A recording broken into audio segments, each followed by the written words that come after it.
کابل کې له زړو ټایرونو څخه د بیا ګټې اخیستنې یوې فابریکې پر کار پیل کړی. زاړه ټایرونه چې په ژمي کې به ځینو خلکو د خونې د تودولو لپاره ترې کار اخیسته، د هوا ککړتیا او بېلابېلو ناروغیو سبب هم کېدلو. اوس د یو افغان پانګوال لخوا داسې فابریکه جوړه شوې ده چې د سون تیلو، میخونو، ډبرو سکرو او د اوسپنې د سرې په شمول 8 ډوله نوي مواد ترې جوړوي. د کارخونې مسؤل وایي په ورځنۍ توګه 40 ټنه زاړه ټایرونه ورته راځي چې بیرته 14 ټنه د سون تیل او پاتې نور بېلابېل توکي تولیدوي. د دوی په خبره داسې هیڅ څه نه پاتې کېږي چې هغه دې لرې وغورځوي او د چاپیریال د ککړتیا لامل شي.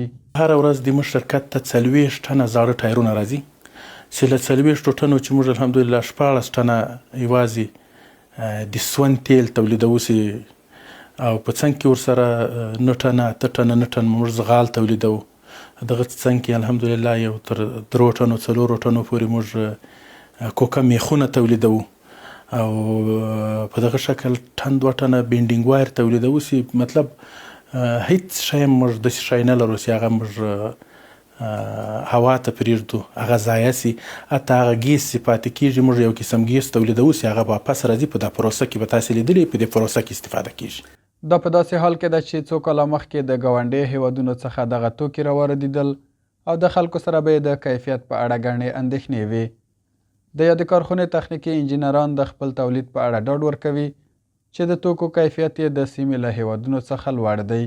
موږ چې دلته کوم تولیدات لرو دغه انشاءالله ټولو ته هیوادوالو ته ډاډ او اطمینان ورکوو چې دلته موږ کوم تولیدات ټولنې ته خدمت لپاره وړاندې کوو دغه ټول نړیوالو سټنډرونو باندې برابر دي او له هغې وروسته موږ ټولنې ته وړاندې کوو. د ټایرونو ویلې کېدو په دغه کارخونې کې 200 ځوانانو ته د کار زمینه هم برابره شوې ده. دوی وایي خوښ دي چې له یوې خوا د هیواد د پرمختګ په درشل کې کار کوي، له بلې خوا ورته په خپل وطن کې د کار زمینه برابره شوې ده. دلته خو ډېر خوشحاله خپل هیواد کې خپل کار پیدا شي نو بل هیواد ته خلک څه کوي.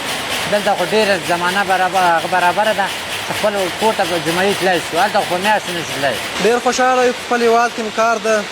دلته موږ ته تجارت یې کړی ده او موږ ته دلته کاروبار را پیدا کړی ده نو موږ ډېر خوشحاله یو دلته مزدوري په خپل هیواد کې. د کارخونې مسؤل د اسلامي امارت له حکومت څخه د خوښۍ او رضایت څرګندولو سربیره هیله لري چې ملي او اماراتي ادارې دې د توکو په پیرلو کې ورسره مرسته وکړي. د زیاتوي که چیرې لاسنیوی وشي نو هر کال به له 15 تر 6 میلیونو ډالرو ګټه دولت ته ورسیږي. که چیرې د موږ دغه تیل د سرک په پروژو کې فوایدامه له موږ چې واخلي په جای د دې چې موږ چې هغه شرکتونه اخلي سي هغه له تاسې چې قراردادونه نیسي انشاءالله تعالی کم سې کم به د موږ هر کال به دغه سکتور تاسې ته دولت ته انشاءالله تعالی بغیر له ټکس به دی به انشاءالله تعالی په ثبوت به تر رسوي چې 15 میلیونه تر 6 میلیونه ډالر به هر کال دی ګټه کوي. دا په داسې حال کې ده چې دا مهال په هیواد کې د 1500 سکتورونو په برخه کې تر 6,000 زیاتې کارخونې فعالیت کوي او لا هم چارواکي په دې هڅه کې دي ترڅو د هیواد په تولیدي برخو کې پراختیا رامنځته کړي.